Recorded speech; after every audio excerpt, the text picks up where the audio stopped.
And hello, all my fellow nerds out there. This is Oracle Nerd Richie, and welcome to my vampire boyfriend Smoke's Lucky Strikes. Carrot Patch has released a new game. It's finally time, and you wanna know when they released this new game? As soon as I finished the other game I was playing. What was it? Lucky Rabbit Club. Yeah. So the day I finished playing that one, this game actually released at the exact same time. God help me.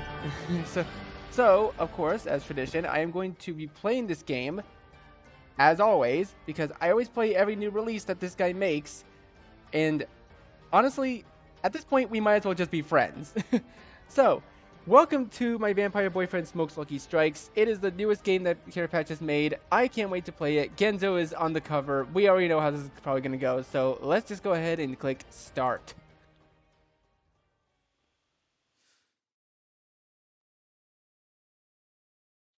Episode 1, Bun, Meat, Bat.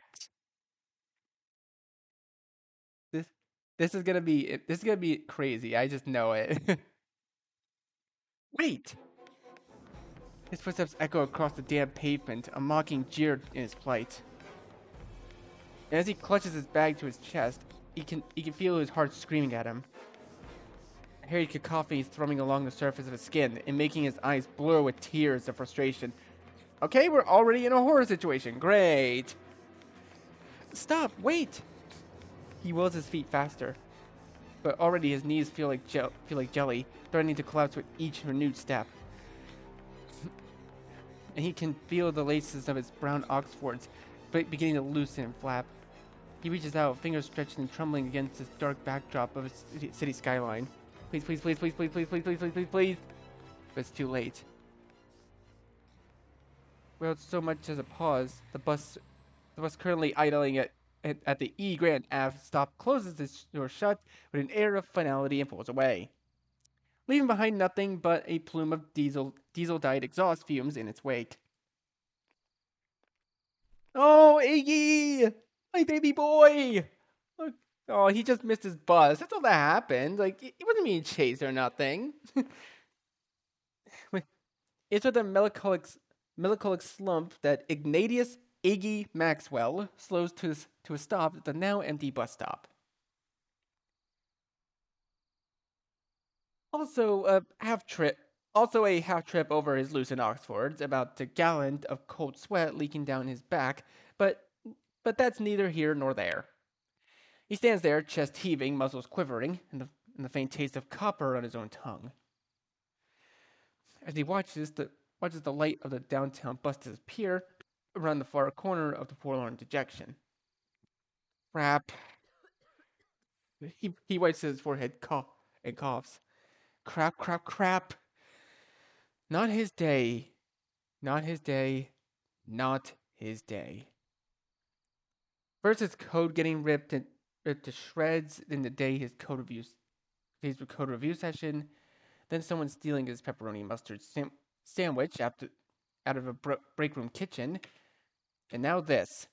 When all he wants to do is get home, change into sweats, and slay the hell out of the infected Gorocyclops in DDON for, for an hour or 5. He shifts his bag over to his other arm so he can check his watch. 7:05, yet already dark as all get out. As all get out.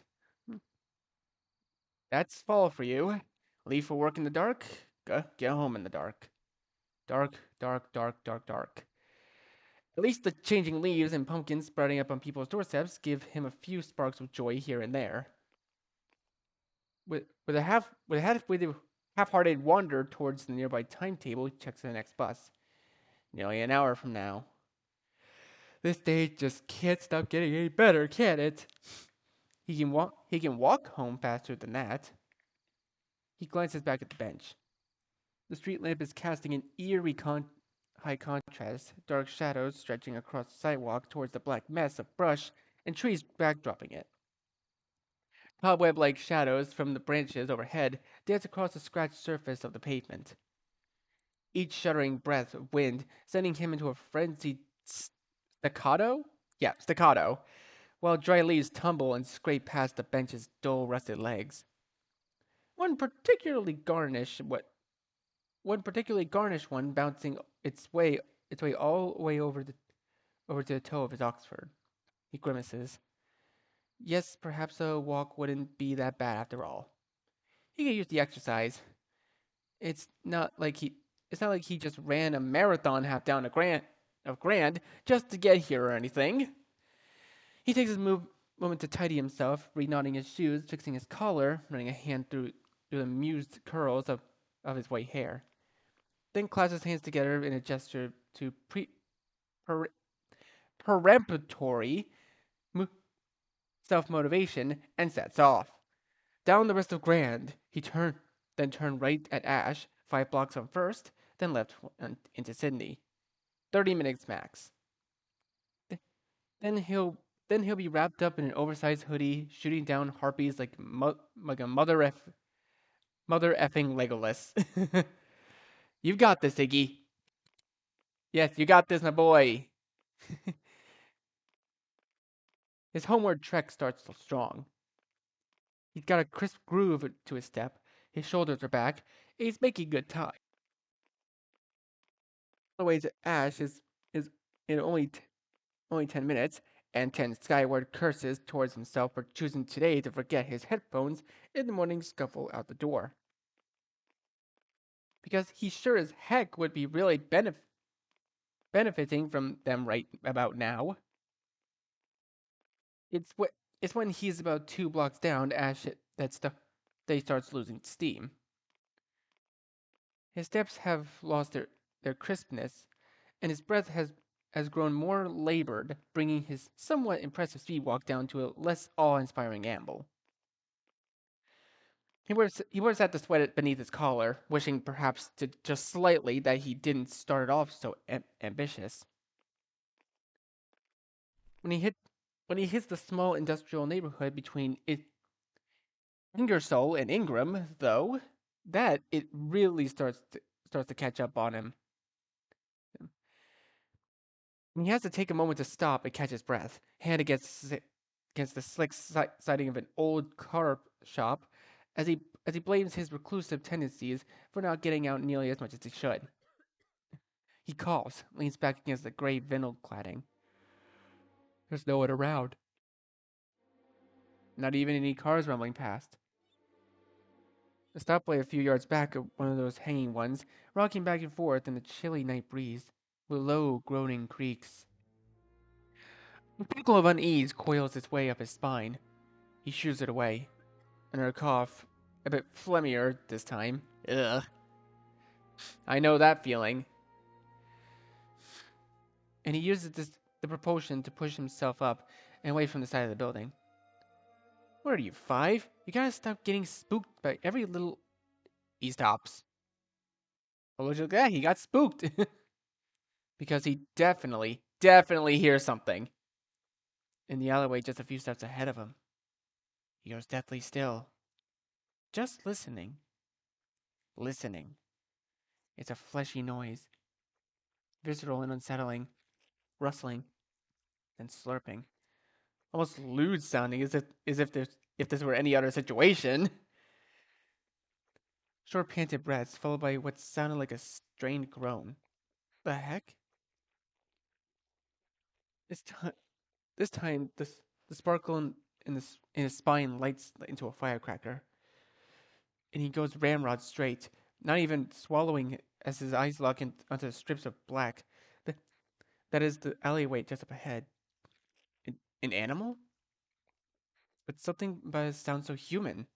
He takes a hesitant step forward. He has to cross in front of the alley to continue his journey home, which is making him really wish he'd chosen a different building against which to muse over his debilitating lack of athleticism. God, it's louder now, and more voracious. Strange juicy pops interspersed with desperate gulps of air. Another groan, this one making an uncomfortable flush rise to his cheeks. Hello, he says without thinking, without even realizing perhaps. Moving just close enough he can peer around into the darkened alley. His eyes narrow against the black, nothing but permeating umbra meeting his gaze. Is someone there? Noises stop abruptly. Silence for a moment, followed by a rapid movement. Iggy swears he can see something shift swiftly within the expanse of shadow. He swallows hard, takes a step back. It starts to tingle on the back of his neck, followed by a dull chill rooting himself in the deepest, darkest recesses of his chest. He can't breathe, can't even blink. It's like his ribs are trapped in a vice. And with each passing moment, squeezing tighter and tighter against his diaphragm. Steps. Someone or something is approaching him from the piercing black of the alleyway. His fingers are trembling now, and he can't seem to move. He only looks straight into that undulating mass of a shadow, as the very air around him seems to quake with something latent, something augural, something hungry, welling up, filling up, choking his lungs. His mouth opens up, but no sound escapes. It's huge. Whatever it is, it's huge. He can sense it. Feel it all over his skin. See it in the roiling penumbra, growing taller and taller, towering over him as he steps closer and closer. And he swears. He swears he can see two glowing red eyes, piercing dots gazing ravenously down upon him from on high. I... Run, run, run, run, run, run, run, run, run, run, run. The screaming thought must activate something in the back of his mind because he feels his finger give a twitch. He manages to slide one of his feet backwards, a rough gravelly scrape against the pavement. Run, run, run, run, run, run, run, run, run! He jerks back, twists on his heels, and... Yeesh! Can't a gent get some fucking privacy around here anymore? God damn! Iggy stops, blinks. Hello, Genzo! Stares at the short, portly man that just stepped out of the alleyway. He's just some random guy? Some completely normal looking random guy. What were you doing back there? He manages to eke out, his throat giving an embarrassed squeak. Taking a piss. It ain't illegal, is it? Oh. Iggy stands there. The man stands there. And neither one's saying a word. Genzo, you got a little bit of something on your mouth there, buddy. Iggy finds himself at a loss at the sight. A man in front of him that is not at all what he expected to walk out of the alleyway. Well, truth be told, he's not so sure what he'd expect to walk out of the alleyway. But it certainly hadn't been a short, chubby fellow staring up at him reproachfully from behind his sunglasses. Sunglasses at night. I wear my sunglasses at night. Classic song. That's strange, isn't it? Or not? He's not even sure what he should consider strange at this point. I know I'm a thing of beauty, but you don't gotta stare, bud. The man snickers, which jerks Iggy out of his reverie. Oh gosh, oh geez, I'm sorry. I'm having a bit of a moment. Iggy runs his hand through his sweaty bangs with a sheepish laugh. You sound tall. The man says simply, reaching into his back pocket for what ends up being a carton of cigarettes. Lucky Strikes, to be specific. Oh, so the Lucky Strikes are a cigarette brand. Gotcha. Oh, I like that. Iggy tugs at his collar, blinks. Thank you? The man follows up with a wide grin as he bumps out a cigarette into his palm. He brings it to his lips. At this point, Iggy notices the trail of blood leaking down from the paunchy man's mouth. His eyes widen. Are you hurt? Huh? There's blood coming out of your mouth. The man stops, brings the fingers to his lips, and pulling it through the red streak. Well, that'll be. He laughs. I took a hit back there. Bastard of a pipe jutting right out of where I pulled it out. Wouldn't you know?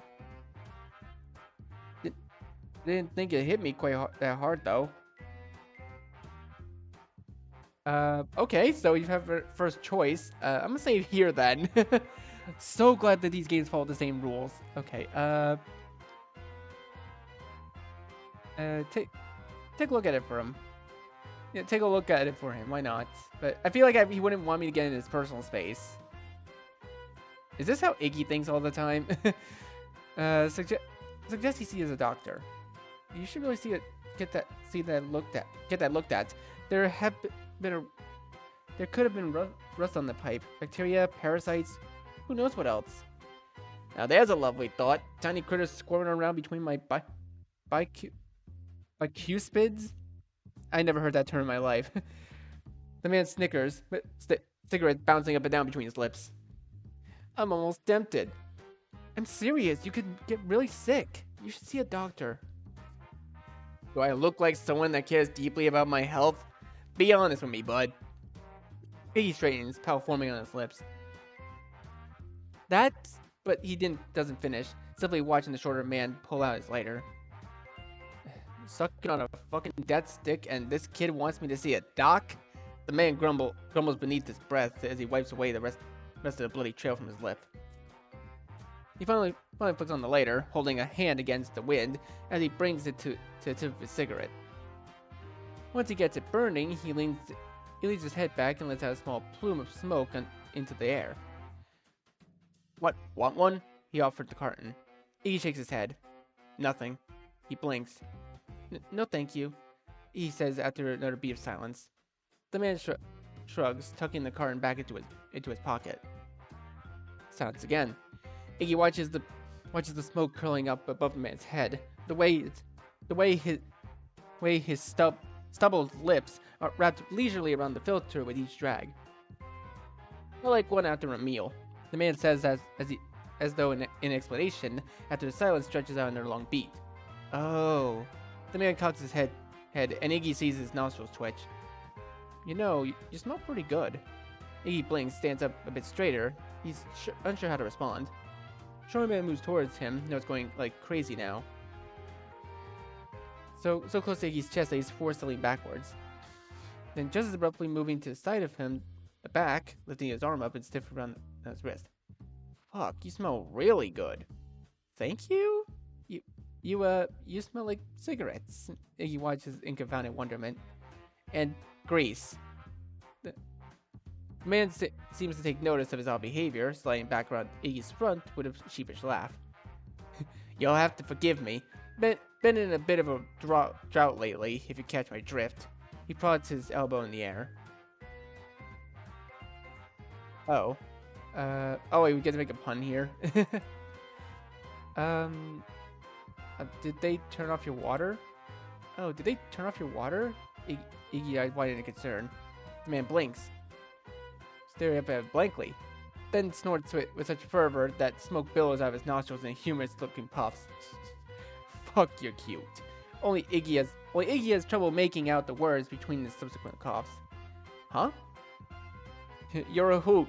The man sucks in a large drag, holding it for a moment before slowly releasing it into the air. You'll always be this charming, or you always this charming, or has Lady Luck blessed me with this fine night? Iggy's cheeks warm, and he scratches his nose, feeling all of a sudden bashful. Charming is not a word anyone has ever used on him before. I have been working on my owl impersonations. This makes the man guffaw with laughter, his belly jostling beneath the thick sweater. You, sir, are something else. A grin, stretching from ear to ear. His two large canines jutting out like misaligned nails. He jerks his hand. Genzo, he says simply, but as the smoke rolls out between his lips. Iggy smiles in response, taking the hand with a cheery shake. Iggy. The fingers feel decidedly thin in Genzo's thick grip. Iggy, that's nice. Up, down, up, down. The cigarette bobs in time with the bounce of their hands. Genzo releases Iggy's hand, clearing his throat, so he lets out another puff of smoke. What's a sweet-sounding chap like you doing wandering around the empty streets in the dark, eh? Iggy sheepishly curls the lock of his hair around his ear. I missed the bus. Well, ain't them the pits. Oh, sorry about that. No, it was my own fault. Genzo taps the ash out of a cigarette and brings it back to his lips. Light dark. It glows in and out in the dim streetlight as as he seems to mull about something in his head. You got yourself a bike? A bike? No, I don't. Genzo starts scratching around in his pockets. First his left, sending a few balls of lint to the ground between cheery metal clinks and clanks. Then to the right, clamping his own cigarette between his lips, as he can use both hands to fish through the contents. Finally, he pulls out a small rectangular card, giving it a flick before handing it over. My card, he says around the edges of a cigarette. Iggy takes it in bemusement, brows arcing. It's clearly an old card, somewhat off color and boasting a brown stain on the edge. But the print is still legible, as well as a small bike and red clip art in the corner. Bikes at the Brook, 14 East Staten Road. Your bikes are our delight. You have a shop? Genzo grunts in response, tossing the remainder of a cigarette to the ground and stamping it with the toe of his shoe. You fix bikes? Yeah, but I always got a few on sale. Good ones too. Not like that shit at Wally World. So you should come down and check them out sometime. Then with a little twist of his sunglasses, I'll give you a discount.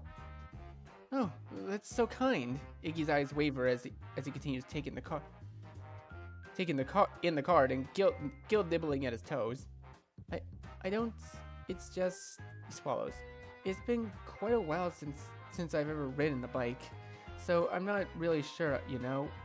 Genzo pauses a moment, simply looking at him up at him in silence. Before his lips widen back into that shit-eating grin, he lets out a guffaw. Ain't that true of us all? You reach over to slap Iggy on his shoulder, but hits him right in his gut instead, which expels a little gasp of air between his lips. You're a funny guy, Iggs. Don't you worry your cute little head. I got a certain knack for helping a gent get back on the bike, as it were. So you got nothing to worry about. Really? Iggy's eyes widen in awe. You'd help me? Genzo reaches towards him. Seems to struggle for a moment, patting across the length of Iggy's chest and arm, then finds Iggy's hand lifting up towards his lips. He takes a big whiff of the underside of Iggy's wrist with a smile. Ooh! For you, my sweet-smelling morsel of warm-blooded ambrosia? Anything. He plants his lips on Iggy's palm with a delicate flourish, stubble tickling his skin. Iggy's cheeks flush a brilliant pink, and he blinks in overwhelmed silence. Dude, this art is so good. Look how well the shading and lighting is. It's so nice. Oh.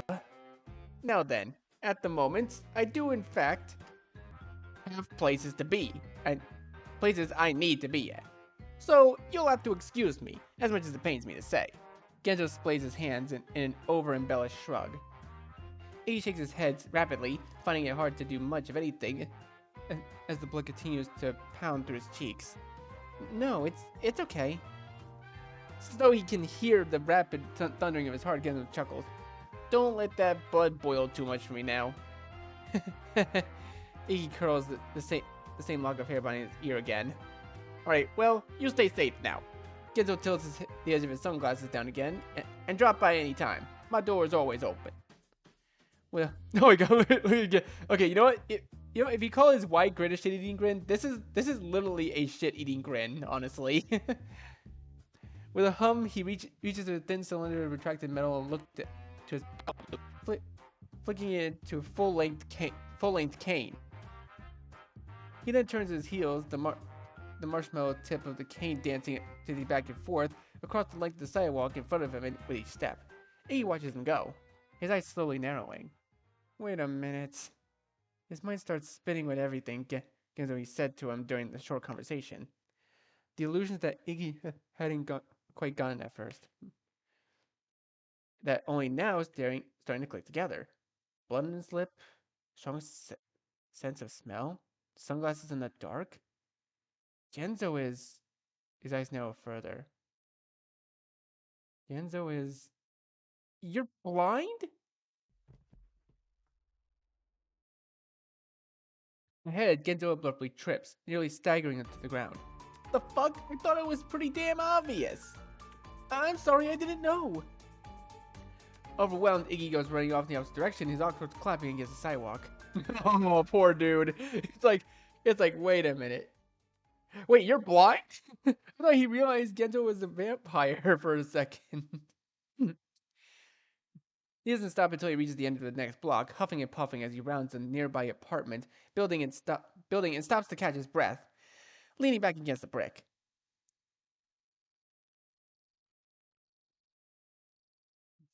Sweat and shame dapple his cheeks. But when he pulls the card back out of his pocket, gazing down at the off-color paper perched between his fingers, he can't help but keep the small smile off his face. Bikes at the brook. He bites down on his tongue, cheeks still warm. Your bikes are our delight. He clenches his eyes shut with an embarrassed squeak, quickly tucking the card back into his pocket. Aw. Maybe today hasn't been so bad after all. Aw. That's so cute. Look at the little loading screen. That's adorable. He's a blind bat and he's a... Okay, that's actually really adorable.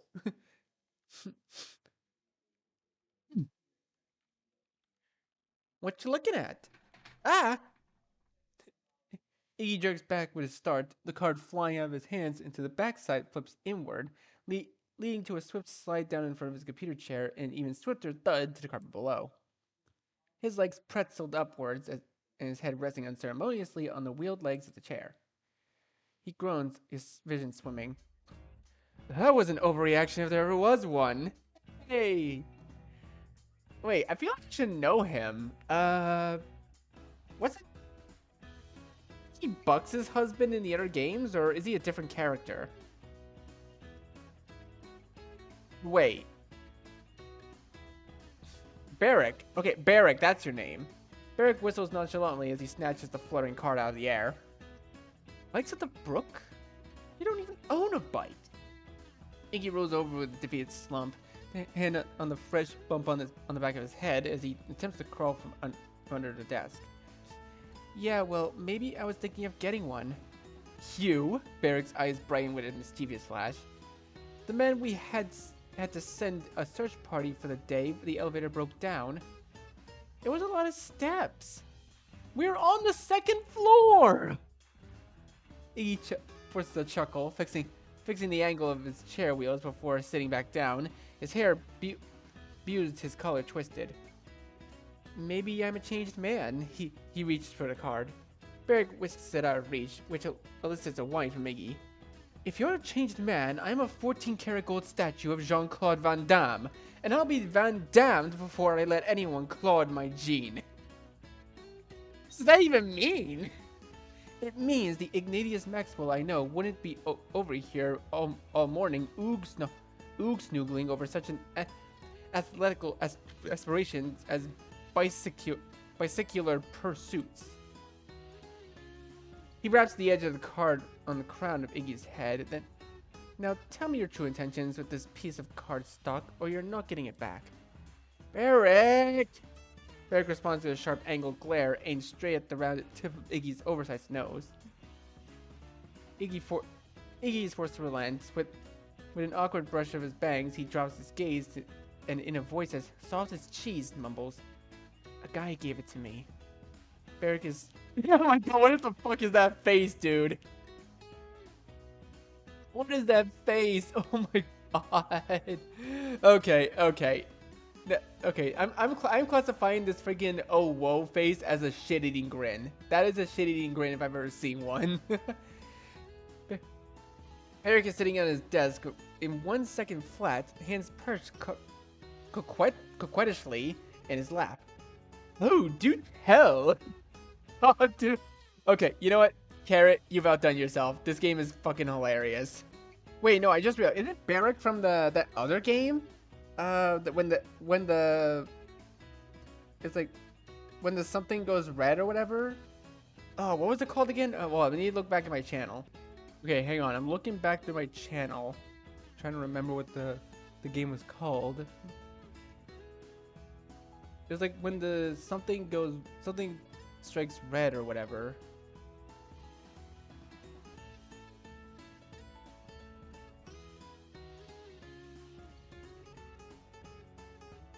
Where the day springs red. That's what it's called. Where the day springs red. That's what it was. Oh, so is that what Barrick's from? I think that's what Barrick's from, right? So wait, Kara, you're basically telling me that this and that where the day springs red and Outer Wonderland take place in the same universe, right? If that's the case, then I would love to see the Outer Wonderland crew meet Barrick's friends. That'd be pretty funny. Oh, do tell. There's nothing to tell. Nothing? I need details, man. Tales. In the 5 years we've known each other, not once have you delved into your current, nor current, amorous proclivities. But now you can't stop going googly-eyed at a business card? So I need to know everything there is to know about this gentleman. There's no that's so enraptured the inscrutable Rubik's Cube that is Iggy Maxwell's heart.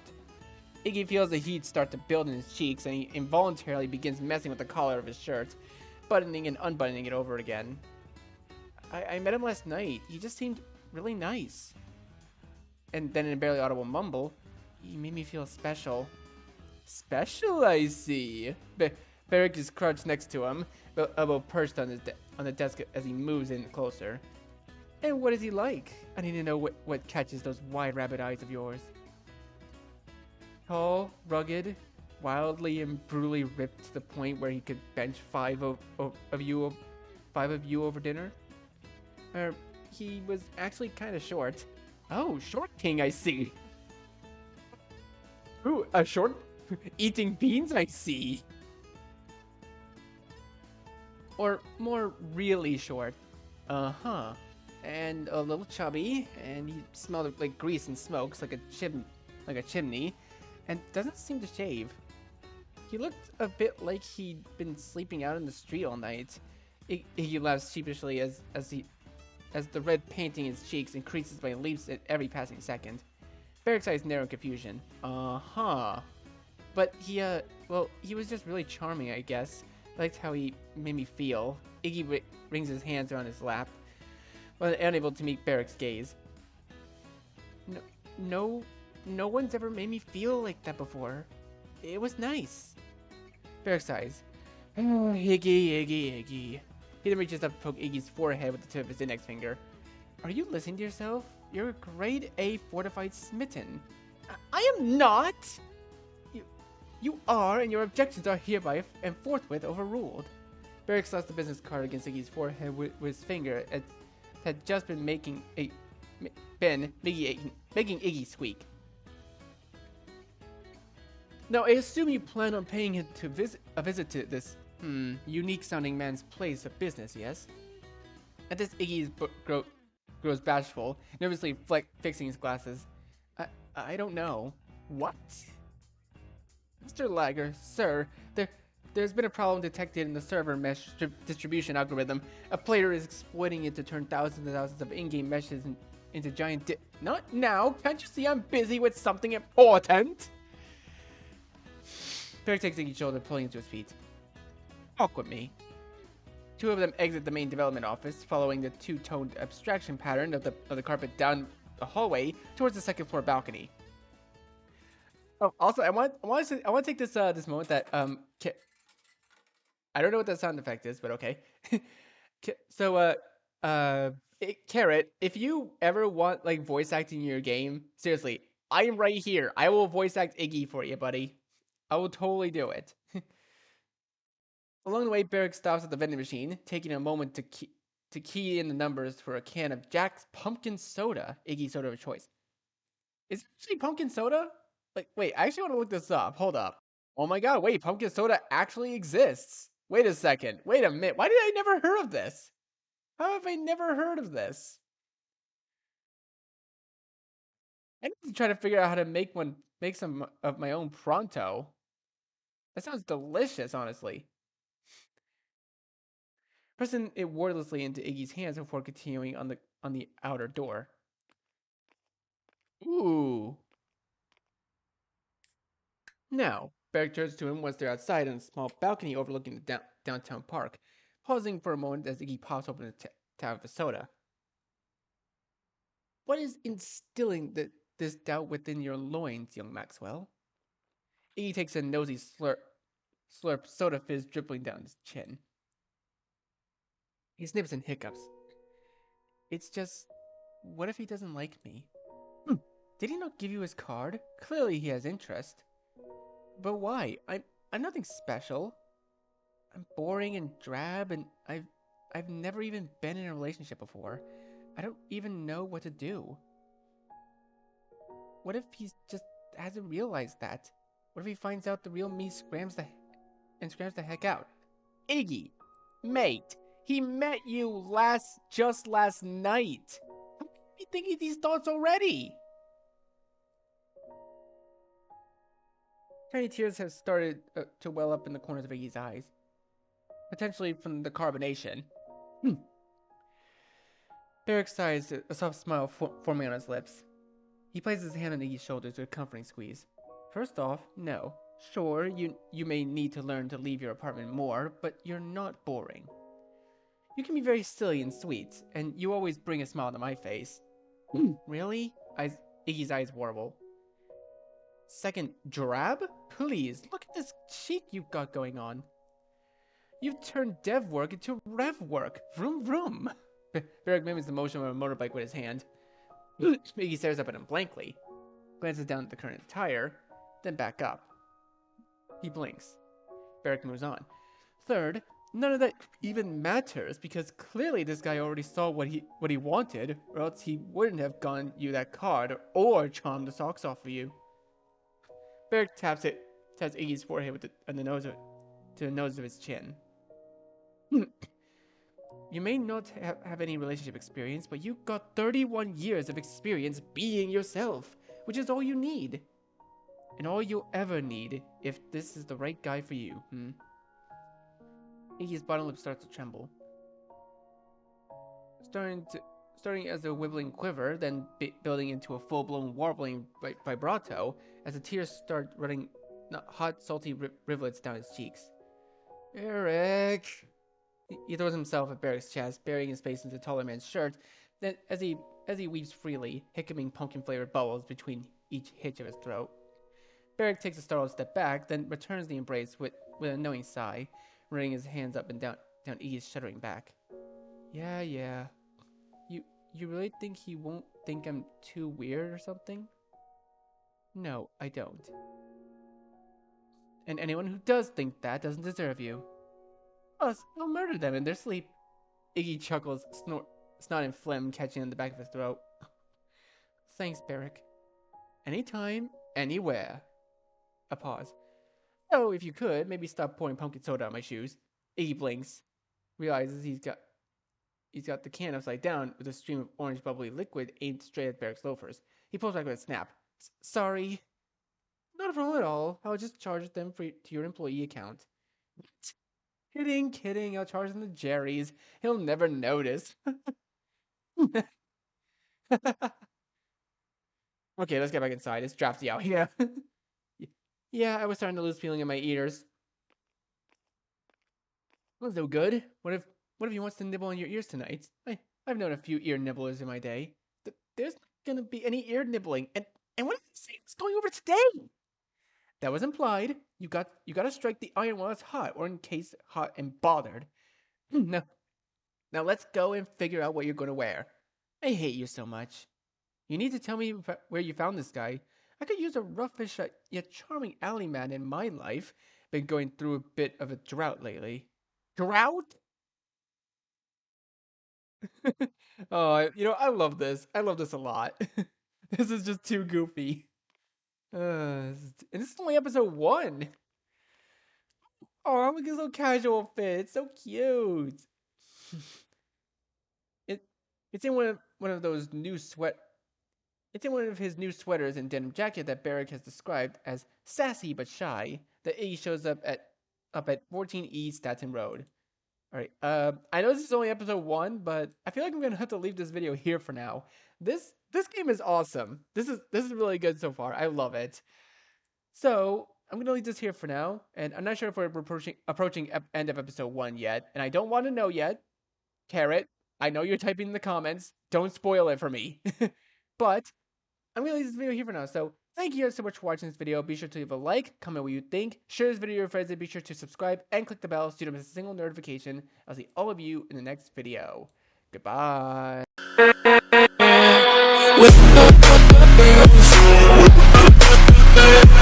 With